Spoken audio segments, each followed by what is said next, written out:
This is the Lowco Hoops Report, covering basketball in the South Carolina Lowcountry. Here are your hosts, Justin Jarrett and Wes Kerr. Hey, Lowco Hoops fans, welcome to another edition of the Lowco Hoops Report. I'm Justin Jarrett, and I'm joined by Wes Kerr and Rob Benson at this moment. We're hoping that Will White will be jumping in to join us as well. He got tied up today. You know, we're all making full-time jobs out of this little hobby of ours, aren't we?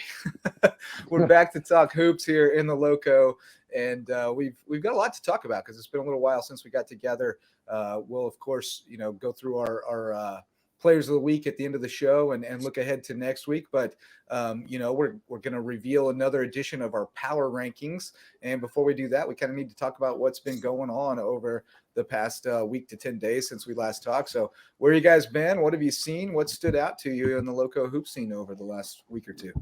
Yeah, I've been a little under the weather these past few days, but I was able to go out and see two dominant Hilton Head Christian Academy teams. The boys were tested recently, but the game I saw on Friday, Hilton Head Christian Academy boys and girls both rolling over JP2, and man, these girls are just, there's no match for them in the area. Absolutely rolling. Although JP2, credit to them, they kept fighting the second half. It was a beatdown that first half, but JP2 kind of hung tough. 70-48 was your final. Tamaya Hutchinson, Morgan Scott, and Devin Yard, all with outstanding games.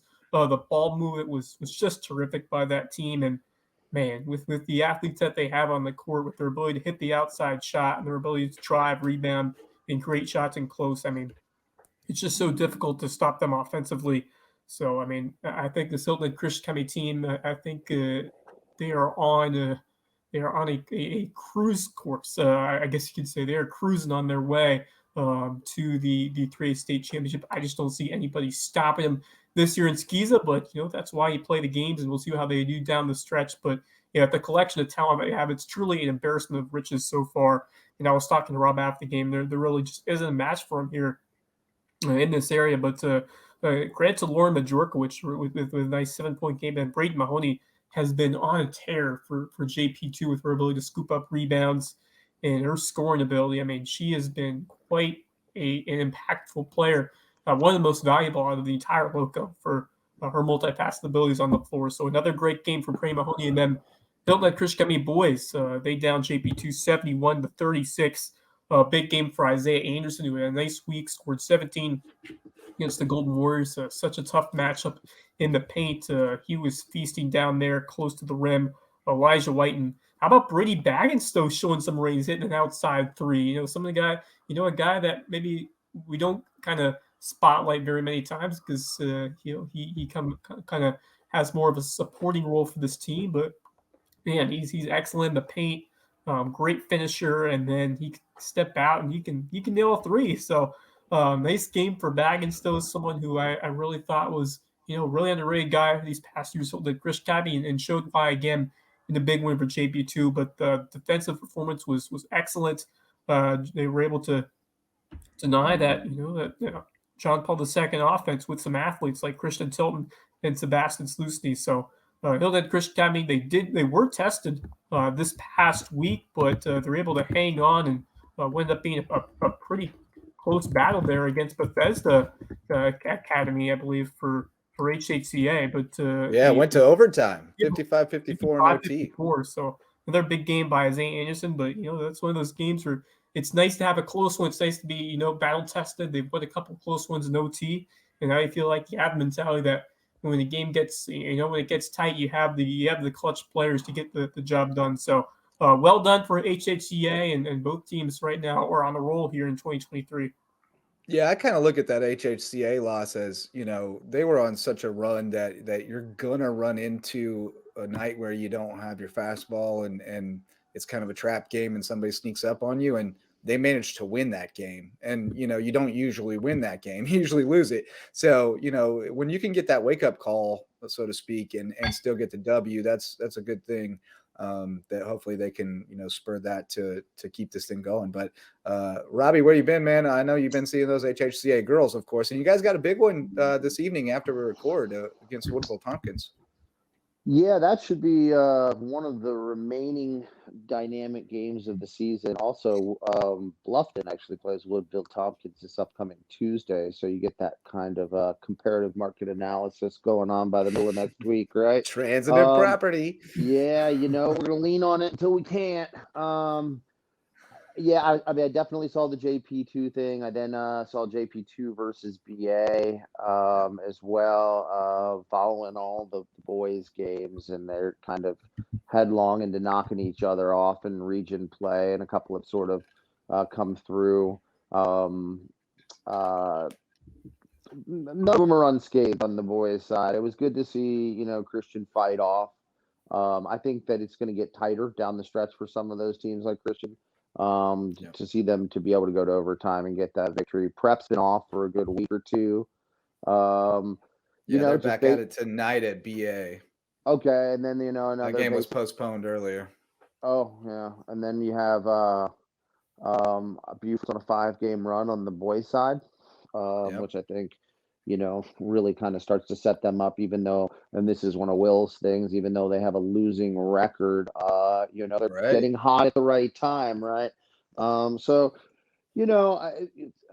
I don't think the polls are terribly impacted tremendous amount this week. What I would say is after watching some of the local skis and girls that I personally, have bumped up some of the public school teams for various reasons.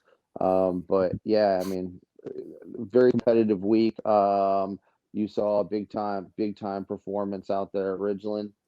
And that was like they put up a lot of points on the board really fast. Oh my God. Yeah, I saw that Wade Hampton Ridgeland game. And the Wade Hampton girls, they played well too. They took care of business and they've been on a roll, still undefeated in region. And they're not super flashy, I mean, they just kind of play good defense, get a lot of buckets off their defense. It's kind of like Bluffton light, they're not quite as dynamic as Bluffton, but they have the kind of same type of players and the same type of roles. And they're very effective. Yeah, they have a couple really nice girl players. Tia Mitchell's a nice player for them. She's been one of those top 40 kids. Carter too. Janai Carter, solid little guard. Yeah. She's got that nice left-handed delivery, and she handles really well. So both of them, have a little bit of history there. Certainly, when they combine up with Estill girls, who have started to go. And Estill boys too, man. The Estill boys are rolling. They're rolling right now. Estill boys clinched it. They clinched the region last night because now they're still undefeated, and Whale Branch has 3 losses, and they have head-to-head on Whale with three to go. So I mean that region is a murderer's row, dude. Like everybody is knocking everybody off, and for them to be able to get through it unscathed with a bunch of 1 and 2 and 4-point games and stuff. I'm impressed with the heart of that group. I mean, we saw it in football, and it's carried over. Kayvon Chisholm is an absolute dog. Like Kayvon Chisholm's getting like 20 boards a game in a really physical league. It's crazy. Yeah, they got some dudes. That Hampton County Hurricanes team once again. Yep, Bridges even stepping up a little bit, playing well. Took out Whale. Took out Whale, but then they lost to somebody too. They lost to Bowman. Like they're kind of in the middle of that pack, and that's what I mean. Like Bethune Bowman and Whale and Bridges, and even like Allendale's got some decent wins, and then Bamberg as well. They knocked off Bridges, I think too. So it's just like the SEC football out there. They're just all beating each other up. I'll tell you what, the bottom. But that Wade Hampton team, bro. Woo, doggy. Like I saw them against Whale Branch and they were good. I saw them against Ridgeland and they were lights out. They have 5 or 6 guys who can bring it up. They can all create, but they're all unselfish. They love to drive and kick, and they can knock it down. I mean, Gray and Goodman can stroke it from outside. Makai Davis is really emerging. He's a track star, but man, he's effective. And it's just a different dude every night. And then they got the big guy Crittenton is pretty effective too. So I was really impressed with them. They had 53 at halftime and like didn't seem like they had to hardly put any effort into it. It was something else. I saw the Estill girls put up 101 the other night on Bridges. And then last night Bridges had like 45 or something, which has got to be a season high for them versus Branchville. They took the L there, but they get after it again tomorrow because I don't know if you guys are aware of the game of the week on the girls' side anyway, if you don't include Christian Woodville Tompkins tonight is clearly Royal Live Oaks versus Bridges tomorrow night. Somebody's getting it up. Bridges has a couple dubs already, actually, the girls. Well, I know They this. got on a little. That's going to be a Donnybrook, though. It'll be a Pier 6 brawl. It's kind of a janky schedule this week. Like, we've been kind of Tuesday, Friday, but we had quite a few games on Wednesday, and then we've got a decent slate, 3 games on Thursday, and then we get back into it in depth on Friday. But I like that because it gives us kind of a chance to put a little bit more of a spotlight on some of these games that have some region implications. And you mentioned Beaufort. I think those Beaufort boys, Philip Simmons took another L. So Beaufort is now in control of their destiny at the top there. And I like the way that team's playing a lot. It seems like, we had Sully and Mike, Monsters Inc. on the Lowdown this week, so check that out. And in fact, we'll play a little clip of that later on. But, I think Arthur Singleton has really started to figure out his role, as well as McLeod Rochelle. McLeod has done a great job of kind of pushing the pace and dishing. And then Arthur's been that spot up guy on the perimeter who has just been lethal. So you add that into the mix with Dennison getting, like 18 and 20 every night, and Sully, putting up his numbers. He's going to get to the rack, get to the line, and get you 15 to 20 just about every night and put up other numbers. That's starting to look like a really dangerous team going forward. And, to steal Will's phrase, they're not what their record is. So what do you guys think about them? I like Beaufort, man. I think this Thursday game tonight is going to be a big one against North Charleston. I think it's going to tell a lot. Just a 5-point win, and they played them back on the 17th of January. But, yeah, I think this Beaufort team, it's all about getting hot at the right time. I think you can discount a lot of those early games. Remember, they're coming out of that football state championship season, how to get in, kind of the basketball shape. But you mentioned now they are really rallying the form. It really starts with that Monsters Inc. duo with Sully Gay and Michael Dennison. Of course, Dennison's ability to just vacuum up those rebounds. But you mentioned some of those other guys, McLeod Rochelle, such a high energy guy out there on the floor. And Arthur Singleton over there at the point, who's continued to step up with his vision, his passing, and his shots. So you're really starting to see the full package and capabilities of what this Jeremy Huff coach team can do. So I'm very excited for what this Beaufort team can accomplish as we get towards the postseason. That championship culture established there, you really definitely cannot count them out of any game that they're in. But I think this Beaufort team, legitimate contender in this region, and we'll see if they can go on the road, which will not be an easy task at all against a solid North Charleston team. Yeah, Rob, I think you're high on Beaufort, right? Yeah, I started off at the beginning of the year. I think one of the first pods we did, it was sort of like, how do we feel about them? Obviously they had football that took several, probably. They probably have a winning record without football, right? Right. But one of the things I want to talk about, I think when I first started to do any of the grassroots basketball stuff around here, and this was fairly, in COVID where there was a lot of kids still not coming out and things of that nature. One of the first kids to send me just reel after reel of him working in his backyard. It was like a vintage Beaufort mixtape. Was Arthur. And he was tiny, like tiny. And still is. Yeah, he's not a big kid, but he was incredibly skilled, and he had 2 hands, and he could shoot at distance, and he was playing ones with bigger kids, and getting his stuff off. And the thing is at that point he was sort of in the BA system, and then I know that it like kind of jumped around and all that sort of stuff. But I'm really happy to see him sort of get his basketball feet underneath him, see real success. I think he went 5 for 6 from 3 the other night. Which is outstanding. And yeah, so that's good. If you can get guard play like that, and you've already got, Dennison and Sully, you now have more things to work with. It's not as easy to, dunk defense your way out of situations. So at the end of the day, Beaufort's always pretty strong. They just have strong tradition in sport right now. They just come pretty hard, and they've got some kids, and it's good to see them run off 5 in a row. There'll definitely be a problem down the line here in the next couple of weeks. Yeah, in fact, let's hear a little snippet from our interview with Monsters Inc., Mike and Sully, Dennison and Gay. You can hear the full interview on the Lowco Sports Lowdown, but let's play an excerpt now. All right, we are joined now by the guys that our old friend Nick Field helped us nickname this year. We had to get a new nickname. The firm was dissolved. Michael was the only one left, so Monsters Inc. is what we got now with Mike and Sully. It says Jeremy Huff there, but we got Michael Dennison, MD22, and Sully Gay, two of the stars from the Beaufort Eagles, and you guys kind of been laying in the weeds, guys, because the football run kind of set you back, and you took some L's early, but now you're starting to hit your stride and tied atop the region after beating Philip Simmons on the road the other night.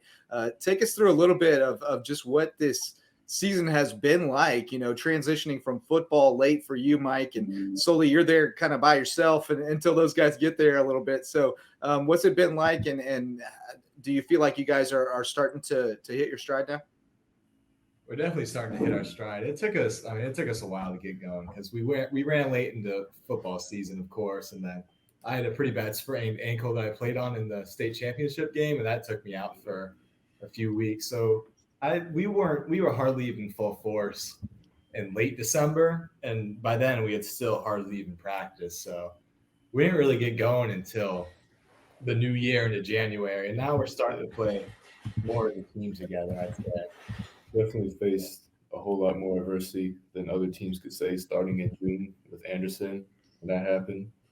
And then, when we first started practice without football, I think we had 6 guys that planned on playing varsity basketball. Now they're not here due to different situations. So, yeah, we've had some tough stuff with people moving away, people no longer with us on the team. That it took us a while to get settled, but now we're in. We're working hard at our practices, and we're starting to play as a team, and that's really the major difference, I think, against Philip Simmons is that we're playing great team defense. I think if we can continue to play solid man defense, that it'll be hard to bring us down.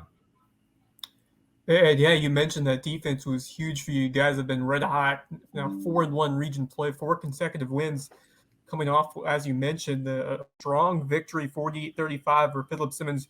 You guys host Battery Creek on Friday tonight. They were recording this. What has really clicked for you guys over this region winning streak as you get ready to get into the back half of this region play?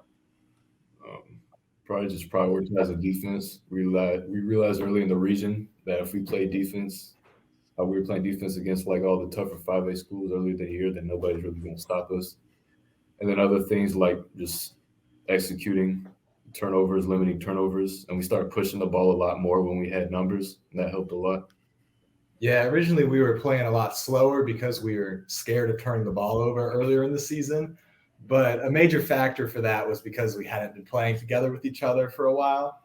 But it was Sully that mentioned it. Like later in the season, Sully really wanted us to push the ball to try to create more offense.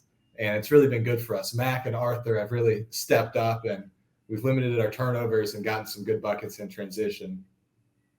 Yeah, I was just saying to Wes before you guys popped on that it seems like that's kind of been the difference is that that point guard situation has started to settle, and McLeod and Arthur are both playing really well right now, which you alluded to it, Sully, but Anderson Jones was going to be the point guard, and he was going to be probably the best one in the Lowco, and obviously tragic accident there, and thankfully Anderson is doing really well in his recovery, but how much of a factor was that for you guys? Not only missing him on the court, obviously a tremendously impactful player, but emotionally, I mean, it had to be tough when you got back out there without him, and to kind of get back into the flow and rebuild that chemistry a little bit. Yeah, it was definitely tough. I know you guys had called Anderson a real glue guy, but Anderson did a lot for us at practice to really push us to do as much as we could. And he's just a real high energy guy, which makes a big difference on the team. I think you could see earlier in the season that we didn't have a whole lot of energy out on the court. And I feel like if we had Anderson, that would have been different. But as we progress through the season, we start to get that energy. And I think we're looking good now. I only got to play with him in our team camps during June at Charleston Southern and Rock Hill. But you could just tell from those few smaller games that he was electric, and he would have help with the pushing the pace like we are now. He would start doing that way earlier. All right. Check out that full interview with Monsters Inc., Mike Dennison and Sully Gay over on the LowcoSports Lowdown. And we're fortunate now that Will was able to jump in with us. So Will White, welcome aboard. And we'll give you a chance to kind of tell us about what you saw out there this week. And we talked a little earlier about HHCA dodging a bullet against Bethesda, but you can give us a little more insight into that. And our take was kind of, they had their letdown game and they still got out of there with a W. So that's a good thing. But what's your take on that? And who else impressed you this week? Well, with the HHCA game, it's really hard to beat a team 3 times. And that was the 3rd time they played Bethesda. Bethesda just kind of knew what they were going to do. A couple players were not available with Makai and Q because of some injuries and things like that. But they, like you said, they escaped. So Coach Grunk's really got them going, really has them figuring things out. They know how to win close games. They know how to win the blowouts and things like that. So I think they're going to go into this state tournament looking pretty good. We'll see. We'll really get another test against HHP away. But I think that they're going to be a threat. If not the number 1 overall seed, I don't know if it's going to be them or Shannon Forest. That's going to be that number 1 seed. But they've been the hunted. They're the hunters. So I think they're going to be ready come this February. All right, man. Yeah, it's shaping up good for them for sure. February let's take what's that? The February frenzy is upon us. Indeed. Here we go. Yeah, 2 weeks left. Just 2 weeks in the regular season. It's crazy how quick. I don't like it. I don't like it. Anxiety's rising for Pops, but no, I just don't want basketball to end, man. I love it. I mean, it's not gonna I'm falling in love with South Carolina high school basketball, and people really need to get on board, with it. It's a fun sport, Absolutely. I mean, I've been having a blast out there and definitely looking forward to, the playoffs when things really amp up and we get to see really quality teams going against each other. That's when it's really fun for me. So looking forward to that. And then we'll shift gears and hit the spring sports. But let's take a quick break and hear from our sponsors, and then we'll come back. We introduced our power rankings last week. We're a little bit more organized now. We've got our consolidated power rankings that we'll unveil for this week coming up after the break here on the Lowco Hoops Report. Hey, Lowco sports fans. This podcast and all of our grassroots local sports content are made possible by support from community sponsors, including Mickelson Law Firm, the official real estate attorneys of Lowco Sports, and the presenting sponsor of our Hilton Head Christian Academy coverage. Our original sponsors are still among our greatest supporters. Ryan and Tiffany Mickelson are community pillars who will be in your corner no matter your legal needs. When you need legal representation, call on the attorneys who support Team Lowco. Call Mickelson Law Firm. Hospice Care of the Lowcountry, the official hospice provider of Lowco Sports, and the only not-for-profit hospice in southern Beaufort County. For more than 30 years, the committed, compassionate staff at Hospice Care of the Lowcountry have been there to ensure your loved ones find comfort, honor, and dignity at the end of life. Because at Hospice Care of the Lowcountry, it's not about dying, it's about living. Homegrown Home Inspections, the official home inspectors of Lowco Sports. Jan Lucas and his team provide thorough, detailed home inspections aimed to ensure everyone goes into the transaction with open eyes and confidence. Jan would rather reveal an inconvenient truth than look the other way and provide reassurances that could come back to burn the buyer in the long run. If you're looking to buy or sell a home and need an honest, reliable inspector, call on Homegrown Home Inspections, official sponsors of Lowco Sports. DDS Web Design, official SEO experts of Lowco Sports. If your business or organization has a website and you're trying to figure out what SEO is, you need to call on Denise and Dave Sinkovich at DDS Web Design. They'll provide a free consultation and do all the behind-the-scenes work to boost your search engine optimization and get your website found online so you can take your business to the next level. DDS Web Design, official SEO experts of Lowco Sports. American Wood Reface, sustaining sponsors of Lowco Sports. Does your kitchen need a facelift? Before you start picking out new cabinets, give Ben and the team at American Wood Reface a shot. They can reface your existing cabinets to overhaul your aesthetic without the hefty price tag and reimagine your kitchen at a price point you can manage. Be sure to tell them Lowco sent you, because every referral helps support Lowco Sports. 4M Metals, sustaining sponsor of Lowco Sports. Got metal? Your roof might need it. Metal roofing advantages include better energy efficiency, weather protection, longevity, a more aesthetically pleasing design, and the product is all green. So if you've been thinking about a new roof, go metal. Let 4M Metals be the difference in your roof. Jay's Barbershop. It's the talk of the town and the place to be in Ridgeland. If you need your ears lowered, head over to Jay's for a fresh cut and great conversation with good folks. And tell them Lowco sent you. Lowco Pie, official pizza sponsor of Lowco Sports. They sling some of the best pies in the Lowco, and my kids say the mac and cheese is the best around. Hungry? Hit up Lowco Pie, longtime supporter of Lowco Sports. Hilton Head Prep is a sustaining sponsor of Lowco Sports, and we tell you all about the Dolphins' athletic exploits. But did you know it's also the #1 ranked private K-12 school in Beaufort County and ranks in the top 2.5% of schools nationwide? Visit hhprep.org to see what Hilton Head Prep has to offer. Beaufort Academy is a sustaining sponsor of Lowco Sports, and we love covering the Eagles. With a student-to-faculty ratio of 7-1 and an average class size of 14 students, Beaufort Academy could be just the educational solution you're looking for, with more one-on-one attention. BA has a strong history of working with the whole child to prepare each student for college and life. Check them out at BeaufortAcademy.org. Thank you to all of our sustaining and supporting sponsors for their support of LowcoSports.com. Go Lowco. All right, guys, we had so much fun last week with our power rankings, and we kind of got people buzzing and talking a little bit. So, we got a little bit more organized this week. We got Willie's a master on Canva, so he even made us a graphic that we'll pull up here. But we're going to unveil our this week's power rankings for the Lowco Power Poll. And here we go. The boys' top 5. We got the Estill Gators. We talked about them earlier, wrapping up that region title. Oh, geez, they went so fast. I got to play them again. Here we go. We got the Estill Gators coming in at number 5.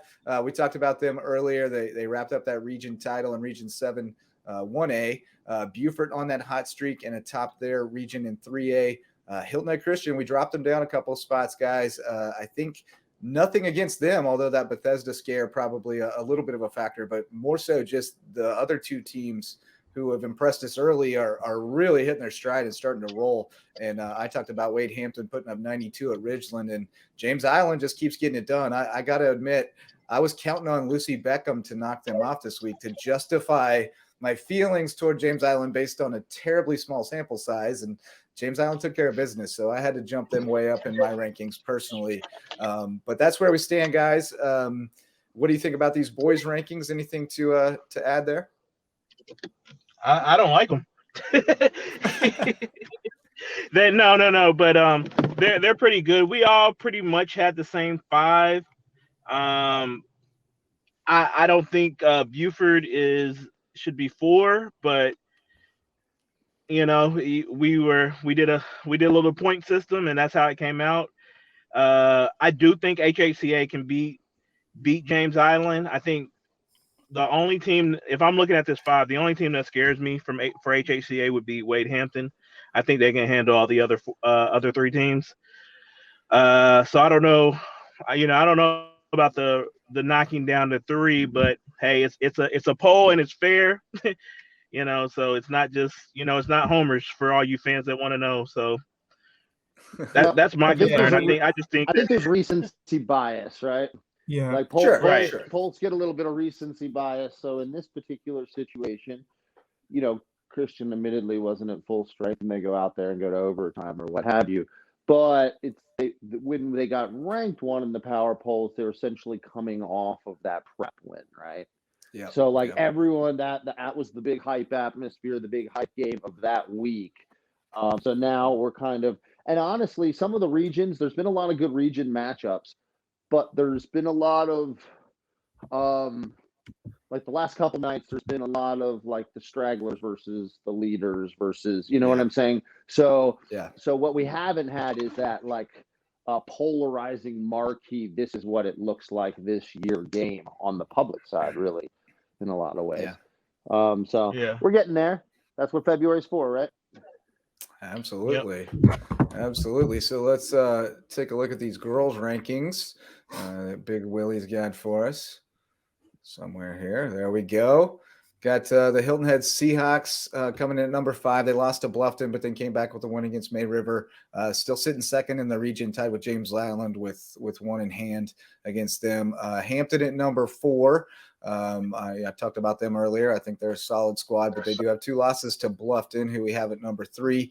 Bluffton got away with a scare the other night. Takoya had to swipe one and lay it up before the buzzer to win 49-47 against Colleton, which kind of illustrates how razor thin the margins kind of are in that region. But Philip Simmons at number 2, you saw them early against Hilton Head Christian, Rob, and didn't realize they were in Creek and Beaufort's region, so you hadn't ranked them before, but they're on a roll and they're running away with that region.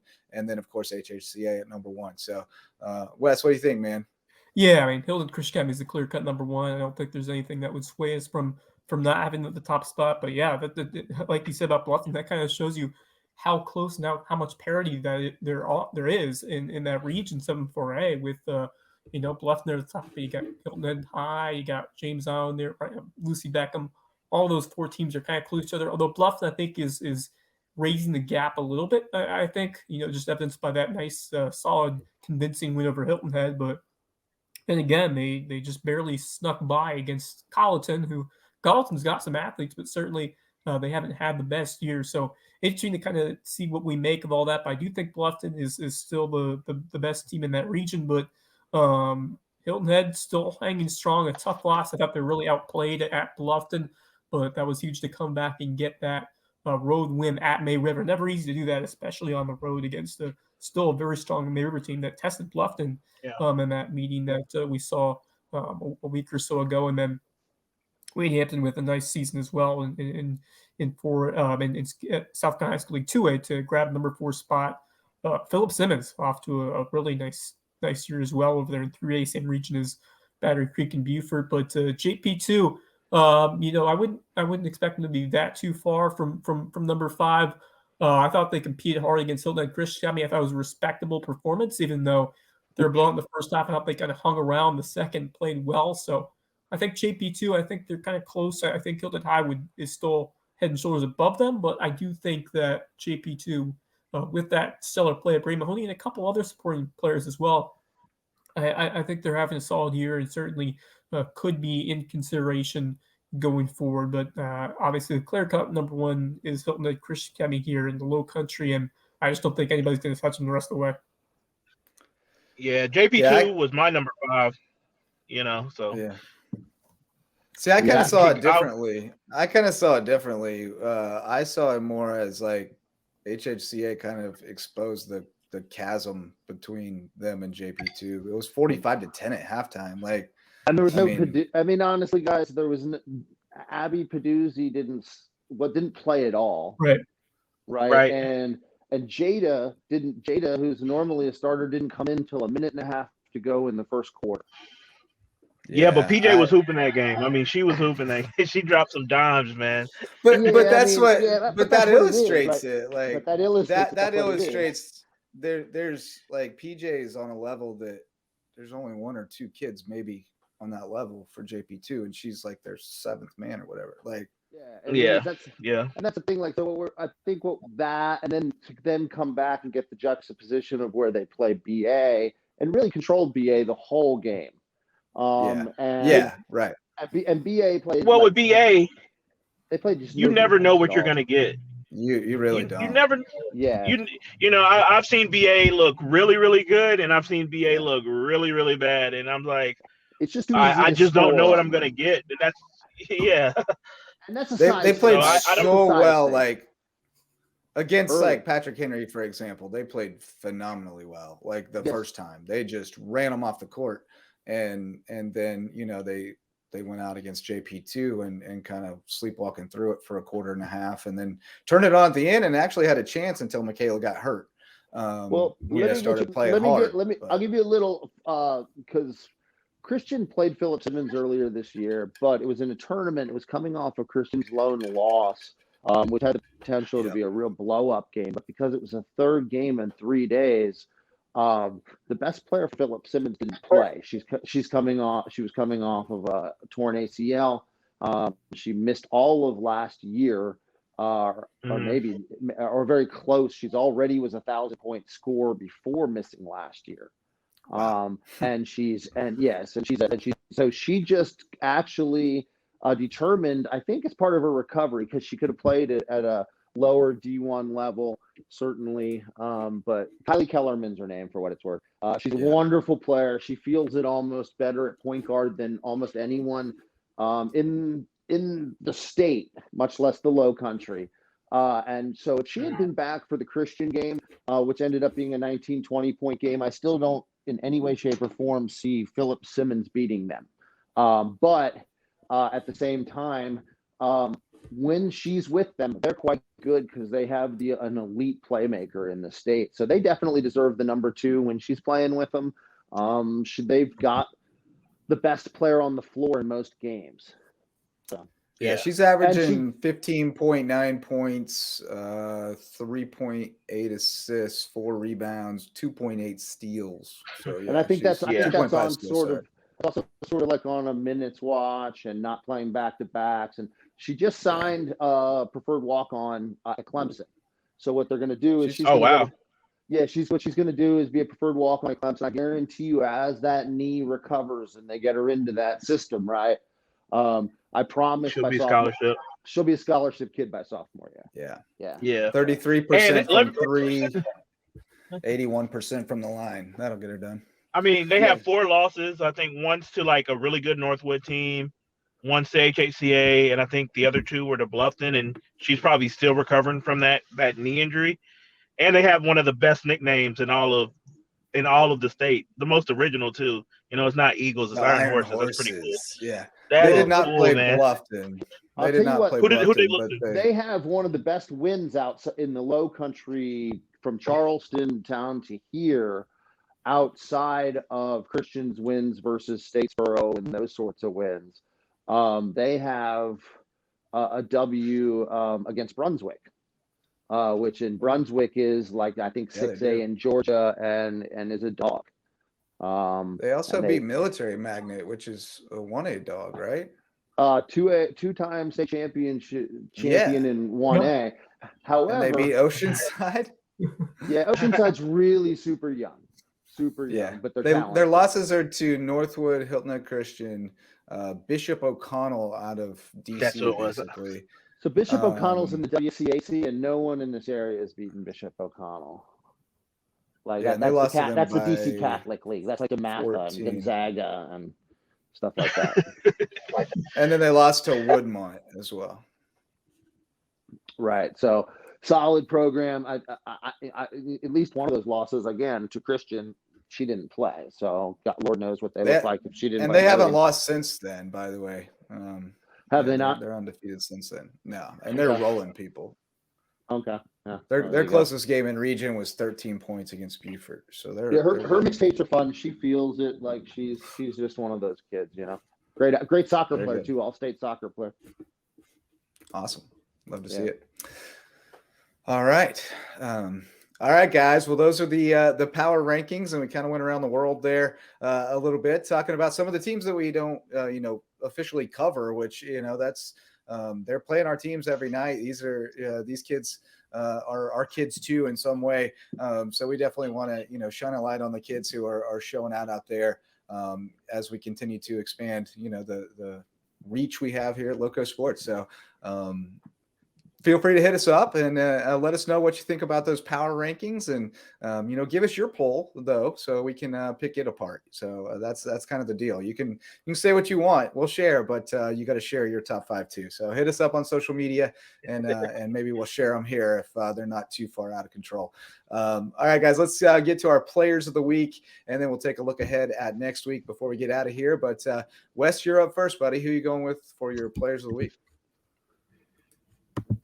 Let's start with my girls' player of the week, and I'm going to head over, to kind of a player of the radar in Kadasia Smokes from Estill, who absolutely put on the show this week. 34 points and 4 steals, and a 101-21 win over Bridges Prep. Just insane numbers from that game, and especially from Kadeisha Smokes.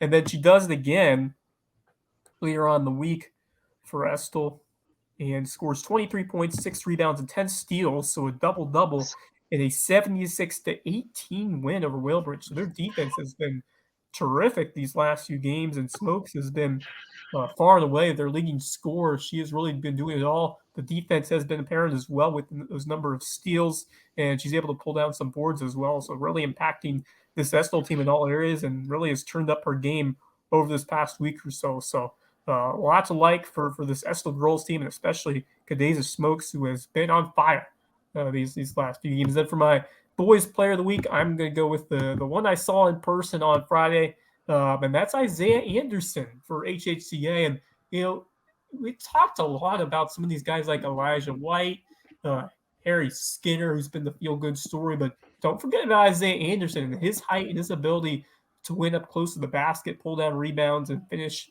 at the rim. And he showed it in a really convincing 71-36 win over JP2, leading the team with 17 points. Also a great defender, can throw it down. And then he puts up another strong performance in what was a close battle into overtime, but Anderson puts the Eagles over the top in a very hard-fought 55-54 overtime win, 19 points and 6 rebounds, leading the team once again. So another guy who maybe hasn't been the key player over the whole season that we talked about for HHCA, but someone who is very, very important with his height, his strength, and his ability to win near the hoop. He's going to be a key guy down the stretch, and a veteran of the system and this squad for the last few years. So Isaiah Anderson, my boys player of the week. All right. Yeah. Excellent choices. Zay's he's been a rock. I mean, he's just been super consistent for them. And, lunch bell guy. Yeah, absolutely. And kind of a glue guy too. Cause like if he's not down there holding it down, so much of it doesn't work. Right. So, it's important. He keeps somebody anchored down there on the block and does good work on the glass. So good choices there. Kadeisha Smoke's been putting up huge numbers all year. And man, those girls at Estill are not afraid to lay it on you. They're not afraid of retribution, I guess, because they put 101 up. Oh, they did that last year too, didn't they, Rob? Didn't they put 100 on somebody last year? Yeah, they've won 72-0 this year as well. That's right. Yeah, that is insane. I forgot about that. Yeah, they won 72. So I know all the Kadeisha Smoke. She Dee, she's a good kid. She ran with us our first year. She's a big time track athlete, right? So that's a good pick. She the thing about Estill is they're sort of like, they're not like Christian because they're not like remotely on that level, but they play in that style where it's just a free for all. Like it's just raw, right? Like it's just raw, like athleticism. And like there's times where I like Lyric. We love Lyric, right? Lyric's going to be one of the most dynamic kids for Lowco women's basketball this spring. But Lyric, and I think Lyric in those games, Dee had, I mean, between two games, Lyric had like 40 points for an 8th grader. Yeah. Like, okay. Yeah. But the big thing is that, I mean, the habits you form in that style are wild. I mean, like there's times where like they just see kids go by and they're like, someone rebound because I'm going to the other end for the pass. Like they literally like they I have not seen a team, and Maya will tell you this at Hilton and Christian when she used to play at Estill. It's like stylistically for the last 5-6 years, they cherry pick like I've ever seen. It's unreal. Like they'll play 4-on-5 just so they can throw a long ball to get a layup at the other end. It's funny, but yeah. But they're coming on strong too. Dee is a good pick. All right, Rob. While you're talking, go ahead and give us your players of the week. I got Morgan Scott on the girls' side.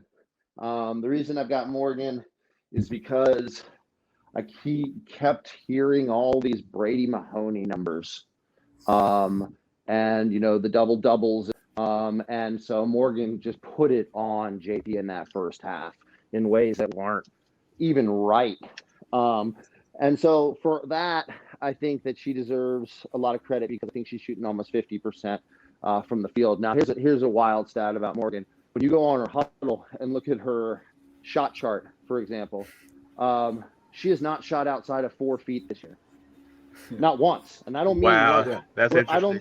I don't mean that she has. And like she has one, that. I don't mean that she has like 1 8-footer or 1 12-footer or she's 0 for 1 from 3. She does not have one shot attempt outside of 4 feet this year. Efficiency, though, it comes down to Yeah, you want so, But I mean, that's the but thing. she You gotta has carve- that you gotta- shot, right? Like she just doesn't have to use it because no one can Right. stop her from getting to the rack. just do what's yeah. most Yeah. I beneficial. mean, she's done a lot of stuff. You know, she finishes both hands now and over both shoulders. She spins away from contact. She had one that was like a sweeping take and an underhand finish versus JP in the first half. But it's just wild because I mean, the efficiency and her getting the ball in the spots that make sense for her to get buckets is remarkable. But at the same time, you know, they're doing a lot of P&R stuff with Maya, and Maya finds her really well. So she's rolling to the rim and finishing at the rim. She could still be more efficient finishing. I mean, she should probably have her, field goal percentage considerably higher, closer to 60 or 70, given the kind of shot she's getting. Yeah. But that's something we'll work on. She's fouled on every play, though. I mean, she's fouled on every play. She is like every play she's fouled. She is. I mean, she's undersized for the position, but yeah, I thought it was impressive last week. I think the Christian girls had sort of heard enough about all of that and just were like, okay. And then they just, then they kind of cashed it in at half too. They were like, okay, well, what's next? Which is tonight. So tonight should be a real contest for them. On the boys' side, so I'm torn here, but I'm gonna go back to Estill. And I guess we're going to go with Javon Chisholm because he's just a nasty competitor. Incredibly hard, incredibly physical, incredibly strong, incredibly athletic. It's sort of his ball, right? 50-50 balls are his. He's tenacious. He's sort of the full package athletically. He's more football than basketball, right? Yeah. But that's okay because there's that mentality and that toughness and that 1A boys is, they just kind of get after each other. So I think Estill being 5-0 is sort of like they're drawing power from his level of tenacity and his level of toughness. So credit to him because they look pretty good right now.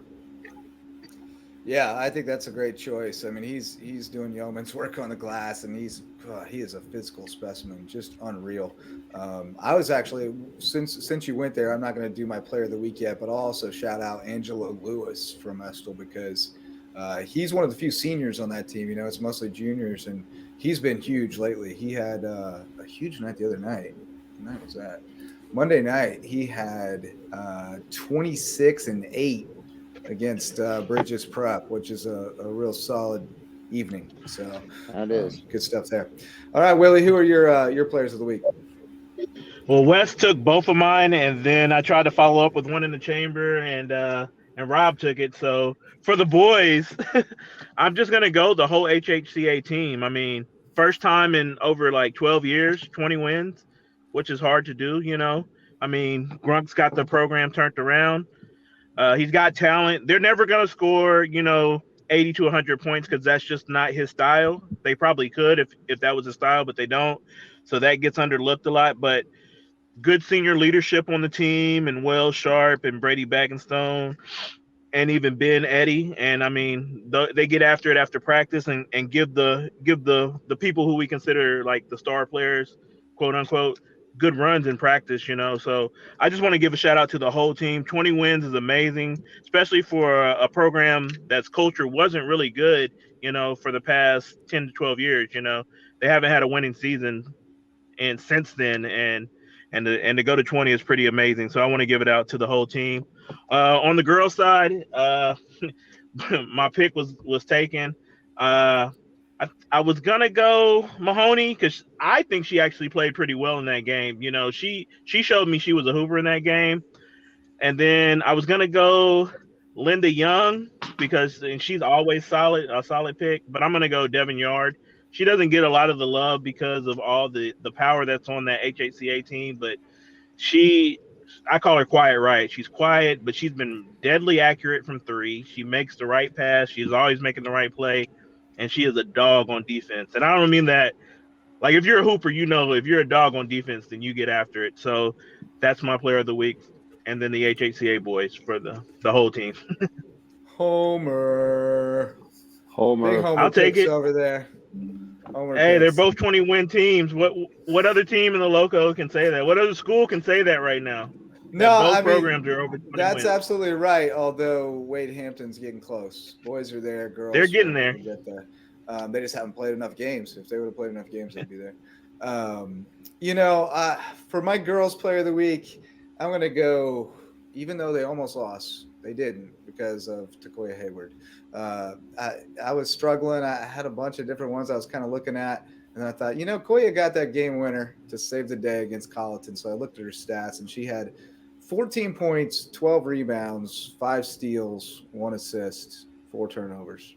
So, the assist to turnover ratio could be better, but that's a kid carrying her team when nobody else really had it and getting the job done. So I got to give Koya some love there.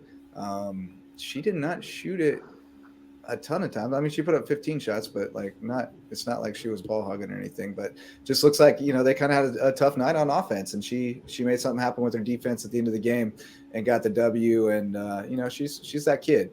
She's very competitive. She had just been held to 8 against Lucy Beckham the other night. She was probably a little upset about that, but willed her team through in a big game, to avoid a disastrous loss, really. So I'll go with Koya. And then on the boys' side, man, gosh dang, there were so many good performances. I'm going to shout out somebody, and then I'm going to go somewhere else with it. Stats-wise, I got to shout out Noah Altman because he had 29 points, 13 rebounds, and 5 blocks in a tough win against Bethesda the other night. And you know how tough they are, Will. So that's impressive to me. That's a good line. He's a really nice player. Then he came back with 18 points, 6 boards, and 3 steals against John Paul II. So shout out to him. But my player of the week is not really based on stats, just based on watching him play, and that's Braden Deneen from Beaufort Academy. I mean, that dude just takes over a game at times where he gets on this adrenaline rush where he is just unstoppable on both ends of the floor, and he plays at such an energy level that nobody else can match, and it's unreal. He's undersized. He does not look like, just to look at him, the kind of guy who could dominate a basketball game, but he absolutely does. And Wes, you've seen him on the football field. He's a warrior. He's got serious heart. And they had a little bit of a fight from JP2 early the other night, and in about 2 minutes, Braden Deneen put that fire out. Like it was over. And that was impressive to me. He's not putting up huge numbers because they are real deep. They got everybody back now. They had some that they sat down for a while because the grades weren't right. But they got everybody back now, and so they can run like 5-5 if they want to. And they got a bunch of dudes playing. So he's not getting a lot of numbers, but when he's out there, he's a major impact. So that's why he's my player of the week. He's a perfect example of like a glue guy, that guy who just holds the team together and puts the team for himself. And you just see all the hustle plays that he provides for his group on the court. He won't have a high usage percentage. He won't be taking all these shots, but he'll look to set up good passes to continue that strong ball movement and to just lock down on defense. Those are the guys you need to have to build and cultivate a winning team. And he's shown on the football field and on the basketball court, and it's going to be tough for that athletic program to lose at all that he's brought to so many of his athletic ventures here in Beaufort Academy. And he's done so much for all of those programs with his hard work and just that never quit mentality, that high energy, high intensity, and that leadership that has really propelled so many of those BA teams to excellent seasons. So love that pick. I mean, stats are one thing, but using the eye test, seeing a guy who may just not always put up big numbers in the box score, but do all the little things that add up to help your team do big things. Yeah. What were you saying, Rob? I thought Brady was really their best player last year in a lot of ways. I mean, he's clutch. He's a big game kid. I mean, you can see it. Clutch. He's that kid. I remember versus Prep last year, they were overmatched, and they probably would have been tossed early, except for Brady just banged 3 after 3, and it was like, okay, And you could tell that just even him warming up, you can tell he loves football. Like he literally will sit on the sidelines with the basketball and throw it like football. Like he's a quarterback back and forth to his buddies. Like it's a whole thing. But I mean, he is that kid. He actually is like the throwback, right? The 3-sport kind of athlete of yesterday. Yeah, he is. In fact, I think baseball was his primary sport until he kind of hit high school, and their football program was in a better place than their baseball program. And he's also one of those kids that you would like in today's era of specialization, you'd be like, well, that's the benefit of playing 3 sports. He feels and sees things that others don't, that get too focused and narrow-minded. He has a broader sense of sport, which is cool to watch. He does. I have no doubt he could go out and be a dominant soccer player, or whatever he wanted to be. He's just that kid, and he's just you can tell he just grew up. Every chance he had a ball in his hand, and he was going at it. So I love to watch him play, and I've loved to cover him. I mean, he's one of the more polite, friendly, approachable kids, relatable kids that I've covered. I mean, I really like him and his family. So shout out to Braden. Shout out to that BA team, man. They're a problem. I'm interested to see how that goes against Prep tonight. I think they're the kind of team that could give Prep some fits. They're very patient, and their shot selection is excellent, and they can push too. I don't, and that's a big question. That's a big question. If Little Ben's back, that's a little bit of a grudge match, so that could be real interesting. But they need one of those guys, either Helms or Ben, or they could have some problems. So it could be interesting.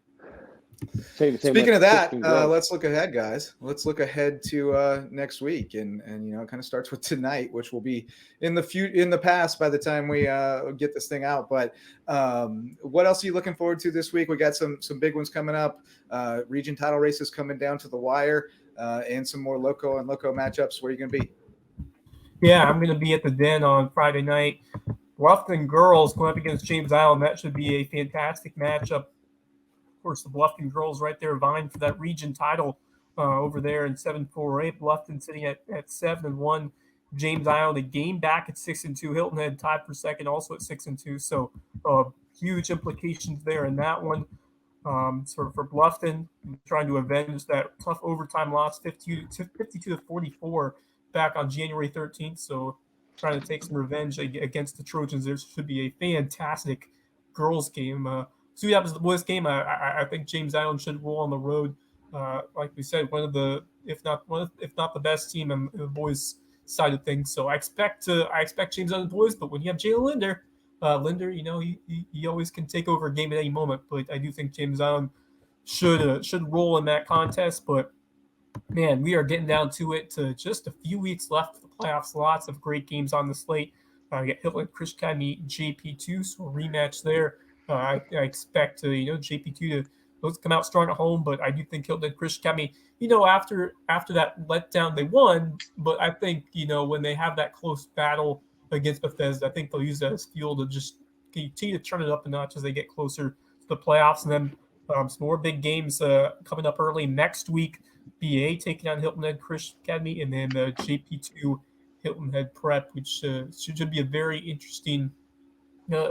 I think Hilton Head Prep should roll, but they've kind of been on and off over these last weeks. They haven't really played much, so to see how they do. I expect Hilton Head Prep to win at home, and that will set up, of course, the big showdown at the end of the week against Hilton Head Christian Academy. So cannot wait to see that one. But we're coming down to it. These last few rounds of action here in region play before we get ready for the postseason. So intention just continues to scale up as we get closer to the end. That Prep JP2 girls game is interesting. I saw the first one, and it was way closer than you would have thought it would be. And Prep played really tough, but they just don't have enough depth. But I want to see Courtney Campbell, though. I'm excited to see her. But Courtney is legit, man. I mean, she is really phenomenal. Can take over that. She can take over that game and lead Hilton Head Prep to a win with. Well, and Phil's got those girls, like they're not super skilled. Some of them, they're really inexperienced, but he's got them understanding at least defensive angles and positioning and stuff, and buying into what they're trying to do with the pressure and things like that.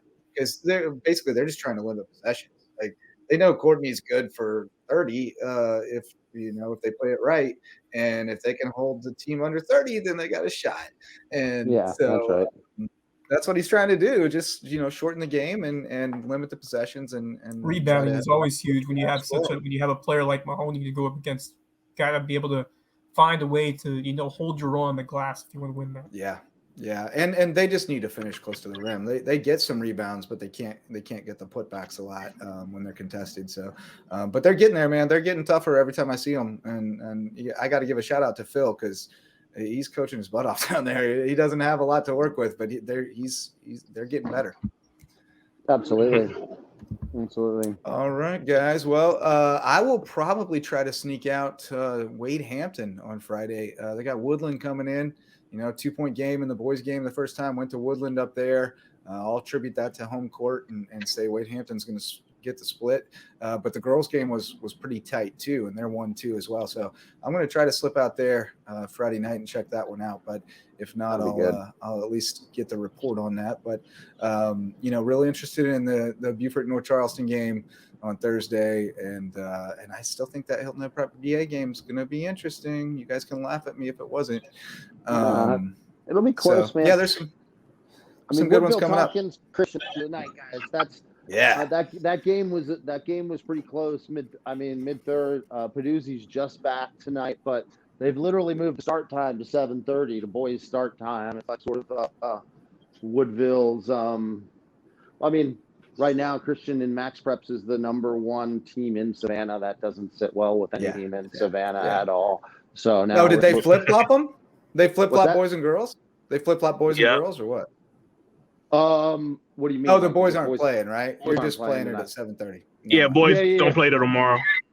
Yeah, so it's one of those things where we're going out there, and that should be a rough and tumble sort of atmosphere and a good time and rowdy and fun.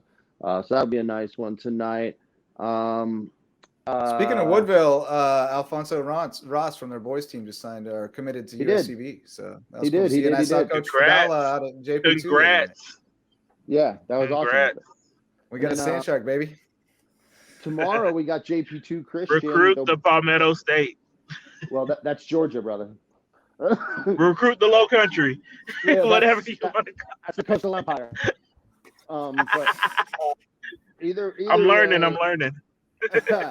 Either way, he's a great player. I've seen him play as well a couple of times, and he played for the Georgia Ignites, and they're a nice program. So they're doing good stuff. The other JP2, the rematch tomorrow on the girls' side with Christian. Christian will be dead tired because it's going to be a fist fight tonight. So they're coming off a fist fight tonight to come back to play at JP2 tomorrow without Devin. So Devin's out of town for the weekend. She's playing tonight, though? She's playing tonight. She's not going to play tomorrow. Yeah. So that's sort of the way it is. Yeah. You got to manage that workload. Load management. Yeah, load management. Those kids only have 60 more games left before August. So yeah. So anyway, but yeah, those should be good games. And then I'm looking forward to how some of these region matchups, end up. I'd like to see I'd like to see Beaufort or someone sort of step up and maybe take some of the stranglehold of some of the better Charleston teams that have been kind of dominating our boys poll a little bit. So I think we're looking for a fast and furious ending, right? 2 weeks. Yeah. State start. I don't know when do public state start. SCISA state start. I think like the 17th. It's got to be like the 18th, 17th, 18th, or 18th, 19th, something like that. Should be the first round, I would think. Yep, there you go. But yeah, James Island, Hilton Head girls, they got 2 huge ones this Friday. They got Lucy Beckham on the road, and then they're at home against James Island. So they got to kind of win. I think they could lose to Beckham and beat James Island, and they would get the 2 seed, but not the other way around. Okay, gotcha. So that's going to be interesting to see how they close out because those are very evenly matched games as well. So I got one question. How about Beaufort girls? I got to give Reggie Jones a shout out too for coaching his butt off because that Beaufort girls team at the start of the season didn't look like there was going to be much there, and they knocked out Battery Creek the other night, and Battery Creek's a pretty solid squad. I think they have 2 wins versus them this year, don't they? No, Creek got them the first time, but it was a fight. Okay. But they got them in the rematch. 7 and 8. 7 and 8. Yeah, it's impressive. Surprisingly good For It really yeah, is. yeah, Considering what they had, they've been really good. Quinn Wilson's been terrific. for sure. She's a soccer player, but she's a dog, plain and simple. doubt. And Riley Brozak has been really effective, and Allison Dennison, has Okay. been kind of a yeoman, doing a lot of work. So shout out to them too. We haven't given them a lot of love, but they've earned it. They've played really well. Yeah, they definitely have. All right, guys. Well, I think that'll do it for another episode. Thanks for your time. Thanks to everybody who listened. And, of course, thanks to our sponsors for supporting what we do here at Lowco Sports. Love shining a light on these teams and athletes and their success and giving you guys a little bit more insight into what's happening in the Lowco Hoops scene, because we got some serious basketball happening. Like everybody said, 2 weeks left in the regular season, and then we're going to be hitting the playoff scene hard. So we'll keep you posted on the teams and players you need to know about. You can also go over and check out the LowcoSports Lowdown. Again, we had Mike and Sully, Monsters Inc.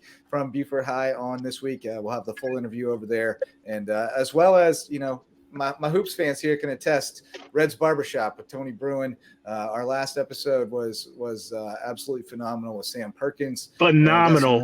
Yeah, it was good stuff, man. And we got some more in the can that we're ready to leak out as we get them edited, including Jay Billis and Danny Shays and all kinds of great ones. So check that out for sure. And we're always looking for more sponsors. So hit us up, LowcoSports@gmail.com. We can get the word out for you.